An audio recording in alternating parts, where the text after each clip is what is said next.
ದಯವಿಟ್ಟು ನಮ್ಮ ಜೀವವನ್ನು ಕೈಕೊಂಡು ತಮ್ಮ ಮನೆಗೆ ಯಜಮಾನ ಆಗಿರಲಿ, ಮಕ್ಕಳಿಗೆ ತಂದೆ ಆಗಿರಲಿ, ತಮ್ಮ ಹೆಚ್ಚಾಗಿ ಹೆಲ್ಮೆಟ್ ಅವರನ್ನ ನೀವು ಸುಮಾರು ದಿನದಿಂದ ಇಷ್ಟೊಂದು ಎಲ್ಲ ಪ್ರಯತ್ನ ಮಾಡಕತ್ತೀರಿ, ಮತ್ತು ಬದಲಾವಣೆ ಕಾಣಬೇಕಾದ್ರೆ ಈಗ ಸ್ವಲ್ಪ 50% ಆಗಿದೆ. ತಾವೆಲ್ಲ ಹಾಕೊಂಡು ಒಬ್ರಿಗೊಬ್ರಿಗೆ ತಾವು ಅವೇರ್ನೆಸ್ ಮಾಡಿ ಸ್ವಲ್ಪ ತಿಳುವಳಿಕೆ ಹೇಳಿದ್ರೆ. ಕಲಬುರಗಿ ನಗರದ ಸಾರ್ವಜನಿಕರಲ್ಲಿ ರಸ್ತೆ ಸುರಕ್ಷತೆ ಕುರಿತು ಜಾಗೃತಿ ಮೂಡಿಸಲು ಸಂಚಾರಿ ಪೊಲೀಸ್ ಠಾಣೆಯ PSI ಭಾರತಿ ಧನ್ಯ ಅವರು ವಿನೂತನವಾಗಿ ಮನವಿ ಮಾಡಿದ್ದಾರೆ.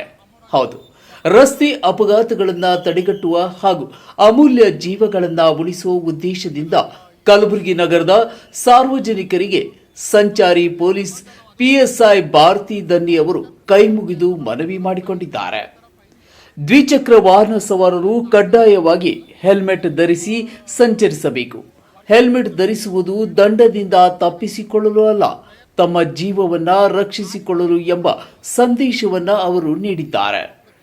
ಸಂಚಾರ ನಿಯಮಗಳನ್ನು ಪ್ರತಿಯೊಬ್ಬರೂ ಪಾಲಿಸಿ ಸುರಕ್ಷಿತವಾಗಿ ವಾಹನ ಚಲಾಯಿಸಿ ತಮ್ಮ ಕುಟುಂಬದ ಸಂತೋಷವನ್ನ ಕಾಪಾಡಿಕೊಳ್ಳುವಂತೆ ಸಾರ್ವಜನಿಕರಲ್ಲಿ ಅವರು ಮನವಿ ಮಾಡಿದ್ದಾರೆ.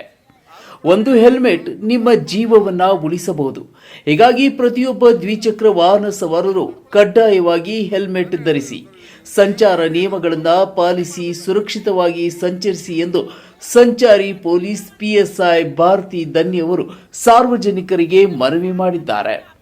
ಶಿವಕುಮಾರ್ ಬಿ ಬಿರಾದರ್ ಸಾರಥ್ಯದಲ್ಲಿ ನೂತನವಾಗಿ ಪ್ರಾರಂಭಗೊಂಡ SB ಟೈಮ್ಸ್ ನ್ಯೂಸ್ ಚಾನೆಲ್. ನಮ್ಮ ಚಾನೆಲ್ ಅನ್ನು ಹೆಚ್ಚಿನ ಸಂಖ್ಯೆಯಲ್ಲಿ ವೀಕ್ಷಿಸಿ, ಲೈಕ್ ಮಾಡಿ. ತಮ್ಮ ಜೀವವನ್ನು ಉಳಿಸ್ಕೊಳ್ಳಿ. ಯಾಕಂದ್ರೆ ಸಾಕಾಗಷ್ಟು ಅಪಘಾತವನ್ನು ತಡೆ थोड़ा क्या वजह है हेलमेट नहीं डाल लेने डाल लिया तो आपका जान प्यारा रहता ना, और क्यों नहीं डाल ले रहे? और आप डाल लिए तो और 10 जनों को बोल सकते डाल ले बा, आपका जान प्यारा है, हमारे जोरो बच्चों को सही सलामत रहेंगे. हाँ, और अगर कहा तो हेलमेट नहीं सो हमें एक्सीडेंट हुआ तो हमारा सिर हम जगह पे डेथ होते. हाँ, अगर हेलमेट रहे तो जान बचता, हाथा पाँव टूटे तो इलाज कर सकता, दवाखाने को डॉक्टर 3 महीने 6 महीने लगता, और जानिज का के बाद का इलाज होता. इसलिए थोड़ा हेलमेट डाल लो, आपको मेहरबानी, आपके हाथ जोड़ते हो, हेलमेट डाल लो.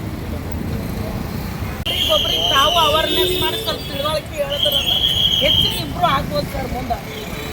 ಸರಿ, ನಾ ಕಲಬುರಗಿ ವ್ಯಕ್ತಿಗಳಿಗೆ ಹೇಳೋದು ಒಂದೇ ಏನಪ್ಪ ಅಂತಂದ್ರೆ, ಪ್ರಯತ್ನ ತುಂಬ ಚೆನ್ನಾಗಿ ಮಾಡ್ತಾ ಇದ್ದಾರೆ. ಸರ್ ಆಗಲಿ, ಮೇಡಮ್ ಭಾರತಿ ಅಮ್ಮವರಾಗಲಿ ತುಂಬ ಪ್ರಯತ್ನ ಮಾಡಕತ್ತಾರೆ. ಯಾಕೆ ನಾವು ಹೆಲ್ಮೆಟ್ ಹಾಕೋಕ್ಕಿಲ್ಲ ನಮಗೆ ಗೊತ್ತಿಲ್ಲ. ಯಾಕೆ ನಮಗೆ ಯಾವ ರೀತಿ ಏನು ನಮಗೇನು ಎಜುಕೇಷನ್ನ ಕೊರತೆ ಅದಾವ ಅಥವಾ ನಮ್ಮಲ್ಲಿ ಏನು ಕಮಾಂಡ್ ಅದಾವ ಅದು ಗೊತ್ತಾಗತ್ತಿಲ್ಲ. ಸುಮಾರು ಜನರು ಸುಮಾರು ಪ್ರಯತ್ನ ಮಾಡಕತ್ತಾರ, ಫೈನ್ ಬಿ ಕೊಡಕತ್ತಾರ, ಫೈನ್ ಬಿ ಕೊಟ್ಟಂದ್ರೂ ತಯಾರು ಮಾಡಕತ್ತಿಲ್ಲ. ಕಾರಣ ಏನಂತ ಗೊತ್ತಿಲ್ಲ. ಅದಕ್ಕೆ ನಮ್ಮ ವರ್ಷಾನುಗಂಟದಿಂದ ನಾವು ಮೇಡಮ್ ಅವ್ರಿಗೆ ನೋಡಕತ್ತಿದ್ದೆವು. ಅವ್ರ ಪ್ರಯತ್ನ ಯಾರಿಗೂ ನಾವು ಎಕ್ಸ್ಪ್ಲೇನ್ ಮಾಡಪ್ಲೇ ಇಲ್ಲ. ಅವ್ರ ಪ್ರಯತ್ನ ಇಷ್ಟದ, ಈ ಪ್ರತಿಯೊಂದು ರೋಡಿನಾಗ ಅವ್ರು ಸಿಗ್ತಾರೆ ನಮಗೆ. ಆದರೂ ಕೂಡ ಆ ಪ್ರಯತ್ನಕ್ಕಾದರೂ ಯಾರಾದರೂ ಮರದಿ ಕೊಡಬೇಕಲ್ಲ, ಯಾಕೆ ಕೊಡಕತ್ತಿಲ್ಲ ನಾವು ಅಂತ ಅಷ್ಟೇ ಮಾತ್ರ ಕೇಳ್ತೇವೆ. ಆದರೂ ಕೂಡ ತಾವು ಇಷ್ಟೆಲ್ಲ ನಿಯಮಗಳನ್ನು ಮಾಡಿದ್ದಾರೆ, ಆದರೂ ಕೂಡ ನಿಯಮಗಳನ್ನು ಪಾಲನೆ ಮಾಡ್ತಾ ಇಲ್ಲ. ಅದ್ರ ಬಗ್ಗೆ ಏನು ಹೇಳ್ತೀವಿ? ನಿಯಮಗಳು ಮಾಡಿದಾರ, ನಿಯಮಗಳ ಪ್ರಕಾರ ನಾವು ನಡ್ಕೊಳಕತ್ತಿದ್ದೇವ. ಅದನ್ನೇ ಹೇಳ್ತಾ ಇದ್ದೀವಿ ಸರ್, ನಿಯಮಗಳನ್ನು ಎಲ್ಲರೂ ಪಾಲನೆ ಮಾಡಬೇಕಲ್ಲ. ದಯವಿಟ್ಟು ಹೆಲ್ಮೆಟ್ ಹಾಕೊಂಡು ತಮ್ಮ ಜೀವವನ್ನು ಉಳಿಸ್ಕೊಳ್ಳಿ. ಯಾಕಂದ್ರೆ ಸಾಕಾಗಷ್ಟು ಅಪಘಾತವನ್ನು ತಡೆ.